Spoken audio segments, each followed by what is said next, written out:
Hey everyone, I'm Sylvia. I'm 18 years old. My life was going great until suddenly it all turned upside down. Love, drama, revenge, betrayal, happiness, and a miracle. My story has it all. Okay, I'm going to dive right into it. I have so much fascinating stuff to tell you about. 2 years ago, we found out that my brother Kevin had leukemia, which is cancer of the blood. At first, we were devastated, but we quickly composed ourselves and decided to fight the disease together as a family. While my parents were focused on his treatment, I was busy making sure his spirits were high.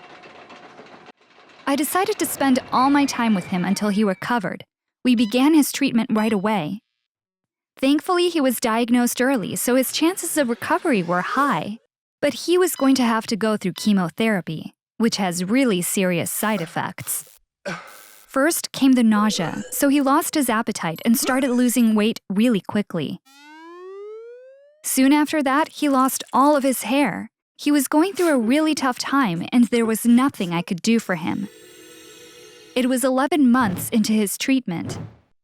One day, Kevin's doctor wanted to speak with us. The cancer is advancing despite the chemo. We need to start a new treatment, he said. Kevin needed a stem cell transplant. We needed a donor that matched Kevin's bone marrow. There is a 20 to 25% chance for siblings to be a match. They were going to get samples from my parents too, but they were less likely to be a match. So I was our biggest hope. I prayed all night that I would turn out to be a match. The next morning, we went to the hospital to get the tests done. They took 3 units of blood from me, my mom, and my dad. The results were going to come in a week, which meant that I'd have a whole week to pray for it. The next week, the doctor called us to the hospital and gave us the bad news. It turned out that none of us was a match. We were devastated once again. As the doctor was speaking, I noticed the results on his desk. I looked at them and found an unbelievable mistake. I got so excited and showed the doctor right away. There is a mistake here. This isn't my result. Look, both my parents' blood type is O positive. But it says that mine is AB negative. This is impossible. If both parents' blood is type O, then the child's blood has to be type O as well. This means this report isn't mine. The doctor looked away. I was so confused. I turned to my dad. Dad, we studied this in biology class. This result can't be mine. I could still be a match for Kevin, I insisted. But the doctor interrupted me. Sylvia, the results are correct. Kevin's blood type is O positive, as it should be. But yours? He couldn't finish his sentence. Because of this weird coincide, we found out that I wasn't my parents' biological daughter. They were as shocked as I was. The whole week, we all couldn't wait to get the results of the test, which means that they also thought that I was their biological daughter.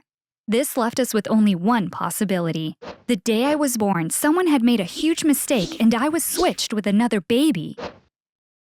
My parents' child grew up with another family, and they thought I was their daughter, but they brought up someone else's baby. The blood type was pretty definitive, but we still did a DNA test. That confirmed it, but I couldn't care less about my own situation. I was just so worried about my brother. I wished I were his biological sister so that I could have saved his life. My parents wanted to talk to me that night. My mom said, "We love you so much. You are our daughter no matter what. But we want to investigate this further, because if we manage to find Kevin's biological sister, she might be a match." They were right. "I love you so much too, and I'm prepared to do anything for Kevin to get better," I said. We were really lucky because it turned out there were only 5 other babies born in the same hospital that day. 3 of them were boys and 2 were girls. Since I was one of the 2 girls, then the other had to be my parents' real daughter. We got the other family's address. I got really nervous on our way there. I hadn't thought about it until that moment, but I was about to meet my real parents. I might even have to live with them in the future. Even though they are my real parents, the idea of living with people I don't know was too scary for me. We got to the address and saw an old, dilapidated building. As my dad rang the doorbell, my legs were shaking because I was so nervous. I held onto the wall so that I wouldn't fall. Nobody answered, so we knocked on the neighbor's door. An old woman answered. We told her who we were looking for. She had financial problems after her husband died, So she and her daughter had to move in with her mother, she said. Her mother lived in another part of the country, but we were determined to get there somehow. We learned that my biological mother was a cleaner at a real estate agency. The company gave us her phone number. We sat down at a cafe and my dad called her. He told her who he was and described the situation. He added, "It's not right to talk about this on the phone. Could we meet in person? We can all come to visit you." He was in tears as he hung up. "She's expecting us tomorrow." She sounded really sad. "Sylvia, we need to hold the hospital accountable for what they're putting us through," he said. When we got home, Mom said, "You'll go with your dad. I need to stay with Kevin." The next morning, we got on the first flight to their city. We were sure that this time the door was going to be answered, and it was. My biological mother and I looked so much alike that it felt like I was looking in the mirror and seeing myself 20 to 25 years later. We both started crying at the same time. She hugged me and started kissing me. I do the same thing, hug and kiss, so now I know where that comes from. We went inside. My dad was so nervous he kept looking around. He and my real mom and I looked at each other. "Isn't your daughter home?" he asked. "She is, but she is very anxious. She doesn't know what to do." "Let me go see if she wants to come out," she said. She came back with her daughter a few minutes later. I'll never forget the shocked expression on my dad's face. He was spellbound. My dad had lost his mom at a very young age. Apparently his real daughter looked a lot like his mom. He hugged her and started crying. Then he called me over and hugged both of us. We all started sobbing. I suddenly had a sister now. Her name was Jenny. When she smiled, she had dimples just like my mom, meaning her biological mother. The next day, we came back home with my new sister. My mom got so excited when she saw Jenny. She even fainted for a moment. But it was all good afterwards. We had the first happy night at home since Kevin's illness. The next day, we took Jenny to the hospital. She had her blood tested to see if she was a match for Kevin. We had to wait a week again. Jenny and I had so much in common that we barely noticed that a week went by. The big day finally came. We were supposed to go to the hospital the next morning. This could be Kevin's last chance, so we were all very anxious. Jenny's face broke out in pimples because of the stress. My dad's phone rang around 9 that night. It was Kevin's doctor. He had the results and didn't want us to wait until the morning. Jenny was a match. We were all so happy, but I think Jenny was the happiest. After 17 years, she found out she had a brother, and now she was going to save his life.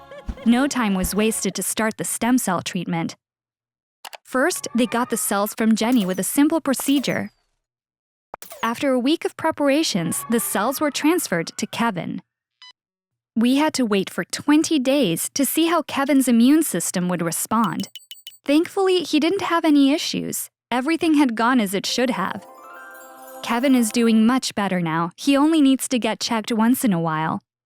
Our terrible days are behind us, thanks to Jenny. Even though my biological mother was really sad, she let Jenny move in with us. We talk on the phone all the time. She always asks a ton of questions about me. She's going to visit us next month. Jenny and I are planning to stay with her for a while in the summer. My dad got a lawyer to represent both of my moms in a lawsuit against the hospital. At the end, the hospital agreed to pay a large compensation to both of them to settle the lawsuit. This solved my biological mom's financial problems. My mom decided to use the money for the university tuition of her 3 kids. I said earlier that the story involved love and revenge as well. I left the best for last. Are you ready?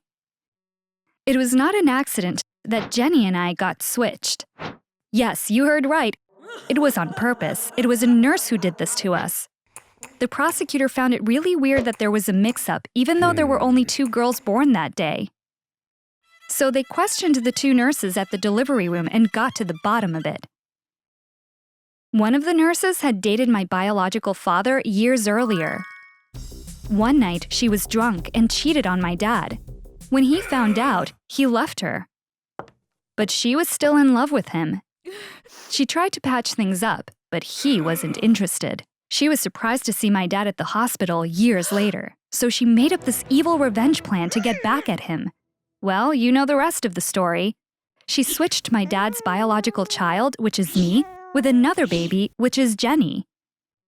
She stood trial after she confessed to this terrible thing and was given 11 years in prison.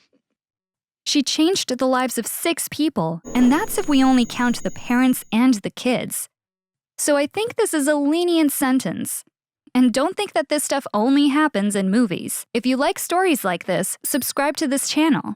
Bye!